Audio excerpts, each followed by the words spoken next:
antecedente de la negociación sería el comienzo del módulo. En realidad, como ustedes saben, si hablamos de negociación colectiva, hablamos de derecho del trabajo, ¿no? Es decir, negociación colectiva, organización sindical, conflicto, huelga, son todos institutos que hoy son analizados como derecho, pero tienen que ver con la historia del trabajo, con la historia de lo que luego fue el derecho del trabajo y con la historia del movimiento obrero. Es decir, el derecho del trabajo es la consecuencia de la historia del desarrollo del movimiento obrero. Es decir, no se puede analizar, y sus luchas, no se puede analizar una cosa escindida de la otra. Y sin entrar en lo que pudiera ser una charla aconsejable en el sentido de cualquier proceso de formación sobre historia del movimiento obrero, sí tenemos que saber que, digamos, desde el comienzo del sistema económico-social en el cual vivimos hoy, es decir, desde hace más o menos unos 200 años hasta ahora, no siempre existió movimiento obrero organizado, no siempre existió el derecho a la negociación colectiva, no siempre existió el derecho de huelga y no existió el derecho del trabajo. Hagamos un breve repaso, ¿no? Si con la revolución industrial en su dimensión económica y con la revolución francesa en su dimensión política se dio lugar o comenzó lo que podría ser la historia moderna, ¿no? Y en el tema especialmente económico y social, el sistema capitalista, ¿no? De apropiación libre de la fuerza de trabajo, donde ya comenzó a haber una clase, un sector social que son los trabajadores que no tienen más que su fuerza de trabajo para vendérsela a quien pueda comprarla, ¿no? El capitalismo es básicamente la institución central del capitalismo, es el mercado de trabajo. Con el nacimiento del mercado del trabajo y del trabajo libre nace el capitalismo y nace este sujeto social que son los trabajadores, que antes habrían sido algunos miembros de pequeños talleres artesanos, otros habrían sido siervos, antes esclavos, es decir, siempre hubo apropiación de la fuerza de trabajo, pero en términos como los conocemos hoy, esto tiene 200 años, es decir, con la historia del capitalismo. Esta historia que además va de la mano del nacimiento del principio de legalidad, del principio de igualdad, es decir, todos los seres humanos somos iguales ante la ley. No hay un rey, no hay un príncipe, no hay un Dios que nos, de algún modo, esté por arriba de nosotros en términos legales y digite la forma de relacionarse entre las personas, sino que todos somos iguales ante la ley y la soberanía pasa a estar en manos del pueblo, y el pueblo es la suma de todos los individuos que viven en el seno de esa sociedad. Ese mundo que jurídicamente arranca, decía, con la Revolución Francesa, con el reconocimiento de todas estas libertades individuales, civiles y políticas, no fue acompañado en su origen, ni hasta mucho tiempo después, del reconocimiento de lo que hoy serían derechos sociales o lo que sería el derecho del trabajo. Es decir, todas las constituciones, incluyendo la Constitución Argentina, que es de 1853, pero inspirada en las constituciones de Estados Unidos de 1770 y pico, de Francia, luego de la Revolución Francesa de 1780 y pico, y las primeras, la española de 1812, todas las que surgieron después, están inspiradas en estos principios liberales básicos, donde se prevé que cada uno tiene el derecho a trabajar, pero de ningún modo se prevé o se previó el derecho a trabajar en qué condiciones, ¿no es cierto? Es decir, todo lo que implique la discusión sobre la cuestión social de vivir en una sociedad como es la sociedad capitalista no fue abordada ni discutida en ningún momento desde aquellos orígenes y por más de 100 años. Es decir, durante todo el siglo XIX en ningún momento se discutió jurídicamente la posibilidad de el reconocimiento de derechos sociales que hagan, por un lado, a una vida más digna de los trabajadores y por otro, los instrumentos de los cuales vamos a hablar hoy, que son la negociación colectiva, la huelga, la organización sindical, ¿no? Todo esto aparece mucho después. Una primera discusión que se da en el mundo del derecho del trabajo es, bueno, ¿cuándo aparece y por qué? ¿No? ¿Cuándo? Es una cuestión histórica, pero el por qué es una cuestión clave. Y es una cuestión clave porque, por supuesto, a pesar de que no estaba previsto el derecho a organizarse sindicalmente, el derecho a negociar colectivamente, a poco de andar, la injusticia, la explotación a la que llevaba un sistema de explotación, de libre explotación de la fuerza de trabajo, sin ningún tipo de limitación por parte del Estado, bueno, era realmente las penosas condiciones que conocerán por literatura, por libros, por películas, ¿no? Digamos, todo lo que era la vida de los trabajadores en el siglo XIX, con jornadas de 16 horas, de 18 horas, el trabajo de niños, el trabajo de mujeres, el trabajo en cualquier tipo de condición, con cualquier tipo de materiales, los accidentes, las muertes y la ausencia total de intervención del Estado. El trabajo lo considera una mercancía, como cualquier otra mercancía que se compra y se vende en el mercado, y para lo cual está expresamente prohibido coaligarse, es decir, juntarse entre muchos para negociar mejor esa mercancía. Esa o cualquier otra, ¿no? O sea, tampoco había, estaban prohibidos los monopolios en general, era el libre mercado, el liberalismo económico en su máxima expresión, tal como la ideó Adam Smith en 1770 y pico, con la teoría de que la mano invisible del mercado es la que regula, ¿no? La oferta y la demanda es la que regula los precios de las cosas. La mercancía trabajo también era negociada individualmente y el precio que tenía era indiscutible colectivamente. Estas penosas condiciones de explotación, por supuesto que generó, de todos modos, aunque no esté previsto, legalizado, es más, aunque esté prohibido, acá siempre vale la pena recordarlo, en realidad la primera vez, el primer canal por el cual el derecho del trabajo o algún derecho del trabajo entra en las regulaciones o en las normativas es a través de los códigos penales, ¿no? A través de la prohibición. Está prohibido organizarse, coaligarse para discutir, para intentar discutir un mejor precio para el trabajo o un límite a la explotación como un límite a la jornada de trabajo. Está prohibido lo que hoy conocemos como la huelga, digamos, está prohibido cualquier acción colectiva frente al empleador en función de ese planteo que se haga, es decir, prohibido y penado, ¿no? O sea, por eso el Código Penal fue el primero que reguló cuestiones vinculadas al derecho del trabajo o al derecho colectivo del trabajo o a la negociación colectiva o a la huelga. Pero por supuesto, de todos modos hubo conflictividad, hubo sindicatos que se comenzaron a organizar, a fundar clandestinamente, hubo desde los orígenes, aunque no esté previsto, huelgas y hubo también, desde bastante antes que se ha reconocido, negociación colectiva, entre comillas, porque cualquier tipo de planteo que se haga a un empleador desde un grupo de trabajadores con la fuerza necesaria para obligarlo a negociar,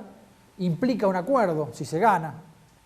Si se pierde, podía implicar la cárcel, la muerte, el destierro, ¿no? Muchas otras cuestiones, pero si se gana, podía implicar un acuerdo. Por ejemplo, que se acuerde que el trabajo de los menores de 10 años estaba prohibido por más de 12 horas, o que no se podía pagar menos de un salario mínimo que alcance para comprar, aunque sea un poco de carbón para no morirse de frío, es decir, lo que sea que se iba ganando, implicaba una negociación. Es decir, siempre en los hechos, después de un conflicto que se gana, viene una negociación. Venía una negociación en aquellos años y sigue ocurriendo. Les pasará a ustedes en algún conflicto, les pasarán los sectores. Si va bien, a uno lo llaman para sentarse a negociar y tratar de acordar, y si va mal, a uno no lo llaman, o hasta puede ocurrir que haya sanciones, despidos. En el empleo público por ahí es menos visto, pero también sigue ocurriendo en esta situación no lineal de avances y retrocesos permanentes que implican las relaciones sociales, aún enmarcadas en lo que ya es el reconocido y legalizado derecho del trabajo. Bueno, pero a raíz de este camino que se fue haciendo en todos aquellos años del siglo XIX y sobre todo a finales del siglo XIX y a comienzos del siglo XX, de algún modo se pasó a una etapa que se conoce en el estudio y en la sociología del trabajo como la etapa de tolerancia, es decir, donde si bien está prohibido, sigue estando prohibido organizarse, sigue estando prohibido negociar colectivamente, bueno, se tolera que los trabajadores de todos modos se junten, que armen sindicatos, ya la pena no es la prisión, de algún modo se tolera su existencia y se va encaminando hacia un reconocimiento a ese mecanismo de poder incluso escribir en un acta lo que se acuerde. Nacen las primeras legislaciones laborales aisladamente, ¿no? Fines del siglo XIX, principios del siglo XX, en algunos países la ley de jornada límite a la explotación, en el tiempo diario de explotación, un límite máximo de 8 horas, un límite mínimo, que es el salario mínimo, es decir, te puedo explotar pero no por menos de este salario. Son las primeras legislaciones que van apareciendo en el marco de esta etapa que se conoce como de tolerancia. Vale la pena hacer un paréntesis y situarse en el momento histórico en el que se empieza a dar esto, donde si bien obviamente todo esto es fruto de los avances y las luchas del movimiento obrero, su crecimiento y las relaciones de fuerza favorables para conquistar este tipo de derechos, también va de la mano de una etapa donde las luchas sociales no eran estrictamente por mejores condiciones de trabajo o mejores salarios. En realidad, el consenso que había o las grandes fuerzas que tenía el movimiento obrero en esa etapa, lo que realmente planteaba era un sistema distinto. O sea, la ideología de los trabajadores organizados no era por un sistema capitalista que explote menos, era por un sistema no capitalista, era por terminar por la explotación del hombre por el hombre. Después habría discusiones, si el socialismo, si el anarquismo, si el comunismo, pero lo primero que se planteaba era, este sistema no es un sistema justo, no es un sistema justo el que permite que algunos, pocos, exploten y vivan del trabajo de otros muchos. Eso es lo que estaba básicamente en discusión. Por eso cuando se plantea, y por eso hago este paréntesis, cuando se plantea en la discusión si el derecho del trabajo o todo este reconocimiento y la legislación social que aparece después es solamente fruto de la conquista y del avance de los trabajadores, es en gran medida por eso, pero también es una reacción del capital, de los estados también, que representaban al capital en general, para tratar de no poner todo en juego. Es decir, es mejor dar algo para que no haya tanta beligerancia, tanta conflictividad social y no perderlo todo. ¿Se entiende? Entonces, un poco en esa etapa que la podríamos situar antes de la Primera Guerra Mundial y después sobre todo entre las dos guerras mundiales y finalmente en la Segunda Guerra Mundial, es donde de algún modo se sitúa una suerte de gran acuerdo social, que no existió, por supuesto que es una metáfora, pero que se lo plantea de ese modo para de algún modo figurarlo, que es donde a cambio de no discutir más el sistema capitalista, el capital reconoce al movimiento obrero el derecho a organizarse sindicalmente, el derecho a negociar colectivamente y el derecho de huelga. Es decir, en realidad esto no fue una mesa de negociación y lo que se entiende es que era un momento en el cual la fuerza del movimiento obrero